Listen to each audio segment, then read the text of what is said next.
نحمدہ ونصلی ونسلم علی رسولہ الکریم اما بعد فاعوذ باللہ من الشیطان الرجیم بسم اللہ الرحمن الرحیم ببرکتی ان اللہ وملائکتہ یصلون علی النبی یا ایہا الذین آمنوا صلوا علیہ وسلموا تسلیما۔ جو احباب میری ویڈیو دیکھ رہے ہیں، مجھے سن رہے ہیں، محبت کے ساتھ درود پاک کا نذرانہ پیش کریں۔ اللہم صلی علی سیدنا و مولانا محمد وعلی آل سیدنا و مولانا محمد وبارک وسلم وصلی علیہ۔ الصلاۃ والسلام علیک یا سیدی یا رسول اللہ وعلی آلک و اصحابک یا سیدی یا حبیب اللہ۔ الصلاۃ والسلام علیک یا سیدی یا رسول اللہ وعلی آلک و اصحابک یا رحمۃ للعالمین۔ سب سے پہلے تمام احباب کو السلام علیکم ورحمۃ اللہ وبرکاتہ۔ آج کی اس ویڈیو میں حج کی فضیلت بیان کرنا چاہوں گا۔ دعا کریں کہ اللہ رب العزت مجھے حق اور سچ بیان کرنے کی توفیق عطا فرمائے۔ میرے حضور علیہ الصلوۃ والسلام کے غلاموں، اللہ رب العزت نے قرآن مجید میں ارشاد فرمایا وَأَتِمُّ الْحَجَّ وَالْعُمْرَةَ لِلَّهِ، اور حج اور عمرہ اللہ کے لیے پورا کرو۔ یاد رکھیں میرے حضور علیہ الصلوۃ والسلام کے غلاموں، اللہ رب العزت کے پیارے خلیل حضرت سیدنا ابراہیم علیہ السلام جب کعبہ معظمہ کی تعمیر سے فارغ ہو گئے تو اللہ رب العزت نے ان کو اعلان حج کا حکم دے دیا، اور اس بات کا ذکر، اس بات کا تذکرہ اللہ رب العزت نے قرآن مجید میں بھی ارشاد فرمایا وَأَذِّن فِي النَّاسِ بِالْحَجِّ، اور لوگوں میں حج کی عام ندا کر دیں۔ یاد رکھیں میرے حضور علیہ الصلوۃ والسلام کے غلاموں، اللہ رب العزت کا حکم پا کر حضرت سیدنا ابراہیم علیہ السلام نے مکہ شریف کے جبل ابو قبیس پر کھڑے ہو کر اعلان کیا کہ میں نے اللہ تعالیٰ کا گھر کعبہ تعمیر کر دیا ہے، اے لوگو کعبہ کا حج اور اس کی زیارت کے لیے آؤ۔ ایک روایت کے مطابق آتا ہے کہ اللہ رب العزت کی جانب سے عام اعلان کا حکم سن کر حضرت سیدنا ابراہیم علیہ السلام نے رب تعالیٰ کی برگاہ میں عرض کی کہ یا رب العالمین، تیرے بندے ساری دنیا میں آباد ہیں، اتنی آبادی ہے، میری آواز کہاں کہاں تک پہنچے گی؟ کون کون میری آواز سنے گا؟ میں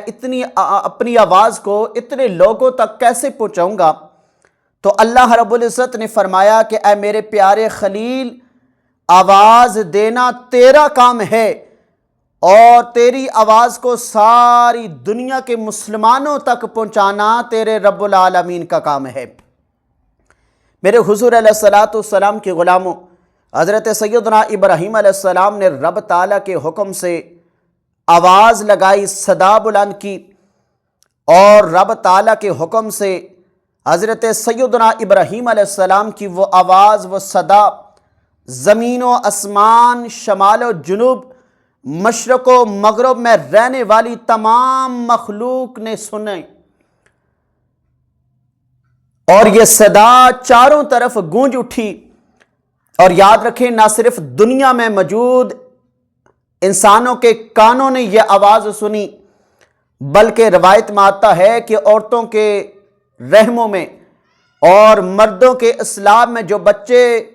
پیدا ہونے والے تھے، انہوں نے بھی یہ آوازیں سنی، اور قیامت تک پیدا ہونے والے انسانوں کی روحوں نے بھی اللہ تعالیٰ کے پیارے خلیل حضرت سیدنا ابراہیم علیہ السلام کا یہ اعلان سنا،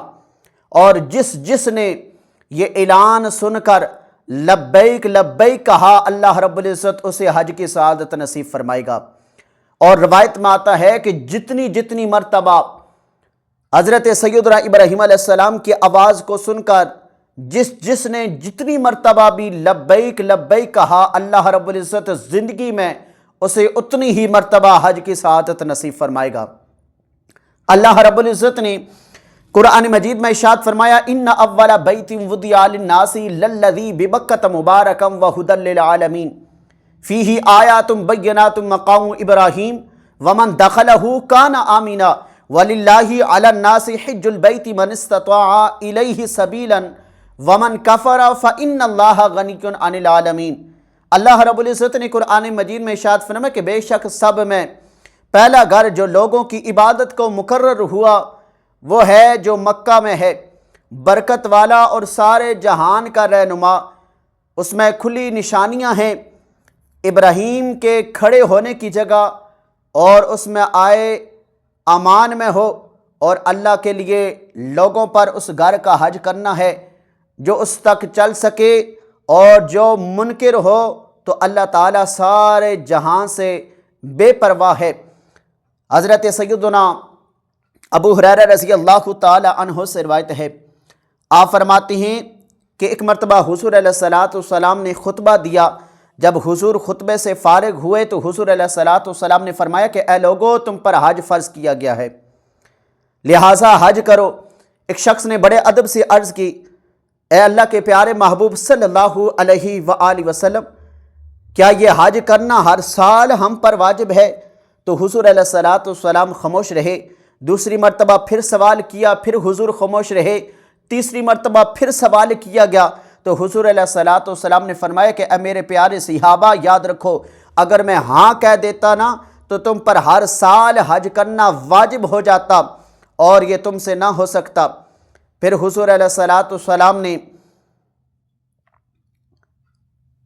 فرمایا کہ اے میرے پیارے صحابہ، جب تک میں کسی بات کو بیان نہ کروں تم میں سے کوئی بھی مجھ سے سوال نہ کیا کرو۔ یاد رکھو، اگلے لوگ کثرت سوال اور پھر انبیاء کرام علیہم السلام کی مخالفت سے ہلاک ہوئے ہیں، لہٰذا جب میں کسی بات کا حکم دوں تو جہاں تک ہو سکے اسے کرو، اور جب میں کسی بات سے منع کروں تو اسے چھوڑ دو۔ حضرت سیدنا ابو ہریرہ رضی اللہ تعالی عنہ سے روایت ہے، آپ فرماتے ہیں کہ حضور علیہ السلام نے ارشاد فرمایا کہ جس شخص نے حج کیا اور حج کے دوران غلط باتوں سے اپنے آپ کو محفوظ رکھا، فسق و فجور سے اپنے آپ کو محفوظ رکھا، گناہوں سے اپنے آپ کو پاک رکھا، تو حضور فرماتے ہیں کہ جب وہ حج سے فارغ ہو کر واپس آتا ہے تو وہ ایسا گناہوں سے پاک اور صاف ہوتا ہے کہ جیسے آج ہی وہ اپنی ماں کے پیٹ سے پیدا ہوا ہے۔ حضرت سیدنا ابو ہریرہ رضی اللہ تعالی عنہ سے روایت ہے، آپ فرماتے ہیں کہ عمرے سے عمرے تک ان گناہوں کا کفارہ ہے جو درمیان میں ہوئے، اور حج مبرور کا ثواب جنت ہی ہے۔ حضرت ابن عاص رضی اللہ تعالی عنہ سے روایت ہے کہ اللہ تعالیٰ کے پیارے حبیب صلی اللہ علیہ وآلہ وسلم نے ارشاد فرمایا کہ حج ان تمام گناہوں کو دفع کر دیتا ہے جو بیشتر ہوئے ہیں۔ حضرت ام سلمہ رضی اللہ تعالی عنہ سے روایت ہے کہ حضور علیہ السلام نے ارشاد فرمایا کہ حج کمزوروں کے لیے جہاد ہے۔ یاد رکھیں، 1400 برس پہلے حضور علیہ السلام نے یہ فرما دیا تھا کہ کمزوروں کے لیے حج کرنا ایسا ہے جیسے جہاد کرنا ہے، اور آج کے دور میں جہاں بے شمار سہولتیں اور آسانیاں ہیں، مگر ہم دیکھتے ہیں کہ آج بھی حج کرنا آسان نہیں ہے۔ اچھے کو پسینہ آ جاتا ہے، گویا حج کرنا جہاد کرنا ہے۔ حضرت عبداللہ بن مسعود رضی اللہ تعالی عنہ سے روایت ہے کہ حضور علیہ السلام نے ارشاد فرمایا کہ حج عمرہ متھاجی اور گناہوں کو ایسے دور کرتے ہیں جیسے ایک بٹھی لوہے اور چاندی اور سونے کے میل کو دور کرتی ہے، اور حج مبرور کا ثواب جنت ہے۔ حضرت ابو موسیٰ رضی اللہ تعالی عنہ سے روایت ہے، آپ فرماتے ہیں کہ حضور علیہ السلام نے ارشاد فرمایا کہ حاجی جب اپنے گھر سے نکلتا ہے، حج کرنے کے لیے جاتا ہے، تو اپنے گھر والوں میں سے وہ حاجی 400 کی شفاعت کرے گا، اور گناہوں سے ایسا نکل جائے گا جیسے اس دن ماں کے پیٹ سے پیدا ہوا ہے۔ میرے حضور علیہ السلام کی غلاموں، حج کی بڑی ہی فضیلت ہے۔ حضرت عبداللہ بن عباس رضی اللہ تعالی عنہ سے روایت ہے، آپ فرماتے ہیں کہ حضور علیہ السلام نے ارشاد فرمایا کہ جو مکہ سے پیدل حج کو جائے، یہاں تک کہ مکہ واپس آ جائے، تو اس کے لیے ہر قدم پر 700 نیکیاں حرم شریف کی نیکیوں کی مثل لکھی جائیں گی۔ کسی صحابی نے سوال کیا، پوچھا کہ اے اللہ کے پیارے محبوب صلی اللہ علیہ وآلہ وسلم، حضور یہ حرم کی نیکیوں کی مقدار کیا ہے؟ تو حضور علیہ الصلوۃ والسلام نے فرمایا کہ ہر نیکی 1,00,000 نیکی ہے، تو اس حساب سے ہر قدم پر 7 کروڑ نیکیاں ملتی ہیں میرے حضور علیہ الصلوۃ والسلام کے غلاموں۔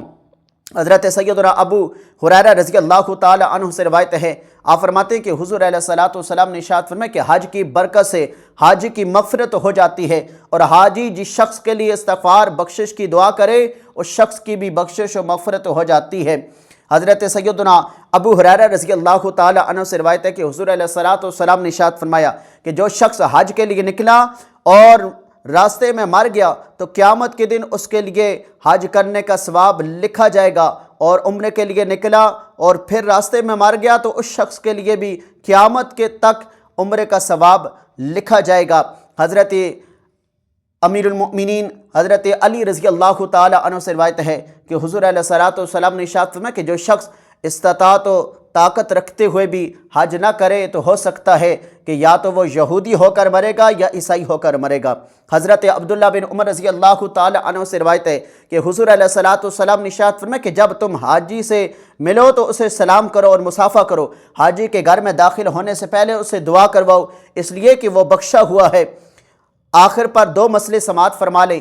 حرام مال سے حج کرنا ناجائز و حرام ہے، حج کو جانے کے لیے سب سے اجازت لینا واجب ہے، بغیر اس کی اجازت کے جانا مکروہ ہے۔ مثلا ماں باپ اگر اس کی خدمت کے محتاج ہوں، اور اگر ماں باپ نہ ہوں تو یہی حکم دادا دادی کا بھی ہے، یہی حکم فرض کا ہے، اور اگر نفل ہو تو مطلقاً ماں باپ کی اطاعت کرے۔ اور دوسرا مسئلہ، عورت جوان ہو یا بوڑھی ہو، اگر بغیر محرم یا شوہر کے حج کو گئی تو گناہ گار ہوگی، مثلا حج کرے گی تو حج ہو جائے گا، یعنی فرض ادا ہو جائے گا۔ دعا کریں کہ اللہ رب العزت ہم سب کو بیت اللہ شریف کا بار بار حج نصیب فرمائے، اور حضور علیہ الصلوۃ والسلام کے روضہ پاک کی زیارت نصیب فرمائے۔ وآخر دعوانا ان الحمد للہ رب العالمین۔